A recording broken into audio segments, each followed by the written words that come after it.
Good? Okay. All right, Coach. We have Kiera Merchant, Coach Huey, and Layla Blair. We'll start off with an opening statement, Coach. Exactly. First, I want to thank the man above because, again, it's another day that wasn't promised to us, and we're definitely appreciative of that. That's a really good Southeastern team.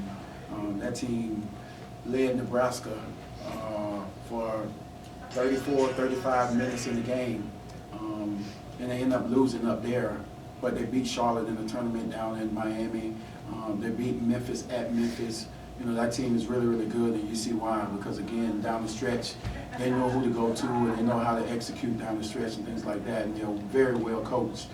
They get into you and they deny you. They get up in you and they guard. They make things really, really difficult for us.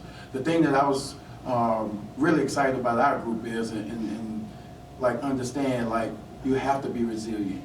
And that's the thing that we had today, because, again, with all the adversity we have, you know, coming in with only 7 to play with, first of all, and then the few people fouling out and finishing with 5, and that was almost 5 for 5 minutes. So, again, now with the 5 that was on the floor, 2 of them had 4 fouls. So, again, now you're almost down to 4, and that's the adversity that you have, and that's the pressure that you have in life that you have to overcome.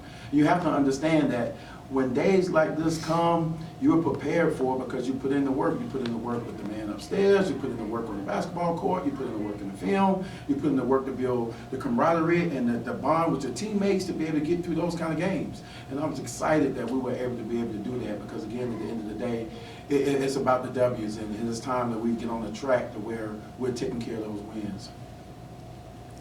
Coach, today you were able to get off to a quick start, get your pressure defense into where you wanted it at, and it was a steady flow. Let's talk about today's start. Yeah, the start, you know, we've been having some trouble starting out and being really locked in and making shots at the beginning, and I was really excited that we came out and we was focused enough to be able to do that. I think at the end of the first quarter, with 14, 12 them, something like that, but again, we were able to establish who we are. And again, start to build the identity of Houston basketball and what people are known for is not letting people pass the ball around the perimeter. They were kept going into the elbow and then either a ball screen. And so we still have some things to work on. But, you know, I can't say enough about Layla, especially throughout the game, holding her poise, because those little guards was getting underneath her.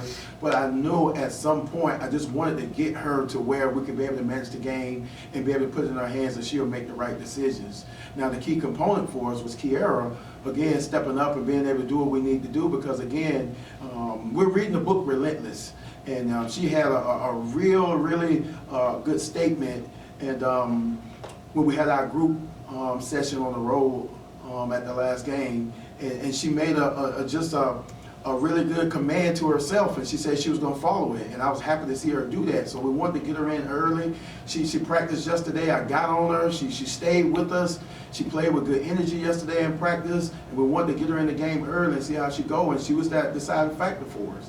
And you know, with these two, that's the one thing. We have to have them be on this accord every single time. Thank you. Coach, how did you and the team adjust the Southeastern's defense pressure throughout the game? Yeah, the one thing we wanted to do, they wanted to get underneath us, and every time we tried to put the ball down, they're 5'5", 5'6", 5'7", and want to be just stabbing at the ball, and things like that. So when we try to get to our wing dribble option, those kind of things, they wanted to be all up in us. So we just came down and said, okay, we'll take you away from that, and we'll just throw it to the elbow too and be able to play out of that part of it. The other thing we wanted to be able to do was ball screen. Because, again, with ball screen, we can be able to navigate off of it, make the 5 help and get those little guards off of us, and now we can be able to open up the floor. The thing we need to do out of the ball screen is be able to make right decisions and be able to get good shots, you know, because that's what we do. Anytime you can get 2 on the ball and be able to play on the backside or play through your posts and things like that, you can have some good things happen, and that's how we were able to navigate through the defense that they were trying to apply to us. Layla, you had 19 points tonight, and you played a key part in the win for tonight. What was working for you offensively tonight? Well, good question. First off, I believe what was working for me was just the next play mentality. Like, because I did miss some shots, so I've always been a player, like, I built confidence off seeing one go in. Once one go in, it's up. So I think just the key thing is like, I was able to see something go in and just move off that momentum. So I think that just kept me going throughout the game, even though I had a rough little spell, making a lot of mistakes and stuff like that. But at the end of the day, it's basketball. You got to learn and keep going. So I think this today, for me personally, it built character, and it helped me go to see what I need to work on, and how to approach things going forward. Kiera, talk about your contribution today. You were constant and you were steady. I think I just came in being confident. My teammates talked to me a lot since the last couple road games. I've been in my head a lot, so just having my teammates be there for me, telling me to be confident, be aggressive, and that they need me. I just came in the game and we ain't got a lot of players, so they need me so I can play.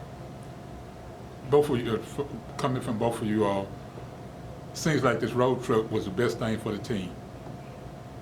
Yes, most definitely. I'm a firm believer that, every loss is a lesson. It's something you can learn from. So I think the beautiful thing about basketball is not only do you learn from your losses, but you have another game. So I think us just building off of seeing where we messed up and just moving forward from that and attacking the problems head on and trying to find solutions to put ourselves in the best position for the next game. Kiera? Well, the road games, those were the 3 games that I was in my head a lot. So those games, I just wanted to put them in the past and just be able to be with my team. Building on that, you all have, 3 more games before you start conference play? One more. One more? You got off period because of fouls and all. What's the end of the road situation as far as finishing up non-conference play, getting through fouls, and then starting conference play? I wish we could have an answer for you on that, but for us, it's just the next game. Facts. It's the next practice. It's the next day. So we'll take a couple of days off just because we got to stretch. I think we're going to play again the next week. To the 17th, right? 17th because of the finals and stuff. So we'll take up and be able to heal up and get Gigi back, get these rested some too, and stay in the gym. That's the other thing about the time that we have, so we can have a time to really put the packages of things together with practice. That's the one thing when all these games start to come, you don't get a lot of practice time. Yeah. So you get prepped for this one, prepped for that one, it's time to play. Prep for this one, prep for that one, time to play. Now we get to work on us for 3 or 4 days, and nobody worry about no scout or none of that kind of stuff. And they can have some opportunity now between their finals and study to get in the gym and the sanctuary, get shots up, and be able to do what they need to do and that kind of stuff, and kind of woosah a little bit. But when we come back to that floor, it's about us. And I think that's the most important part for us right now, because again, like I said, I don't even know who we play next, but it's all about us taking care of us with the next day, next possession, and being able in that process. Because again, we can't look down the road, because I think some of the lost stuff has been because we looked down the road. We had the back-to-back games of 4-point losses. So again, we just got to make sure we stay in the moment and be where our feet are. Just one more, Layla. After the game, we were telling Kiki, let's go. What were you telling her, and your thoughts on her game tonight? Yes, great question, Mara. I was telling her, that's what we need. That's what I've been waiting for. That's what I'm looking for out of her, because she's so good. I don't think she even understands that. Nope. So just seeing her come out there, I knew she could do that. So it doesn't surprise me, and I feel like that's her game. She can bring that every game. So I was excited for her, and I wanted her to know that. I wanted her to know, we need you. We need you, for real. Exactly. Each and every person got to care and love for your teammate and be able to do that. And that's the thing that we try to exhibit every day in our culture. And it's a tough stretch for us. And so again, a lot of people, I get a call every single day about the injuries and all this other stuff, but nobody in our group is making any excuses about it. And we're all going, moving forward and being able to do what we need to do. And the fact of taking care of each other, holding that culture together, and doing the things necessary for us to be successful. All right. Thank you. Thank you. y'all. Thanks, Coach. Go Thank you COUGS. so much.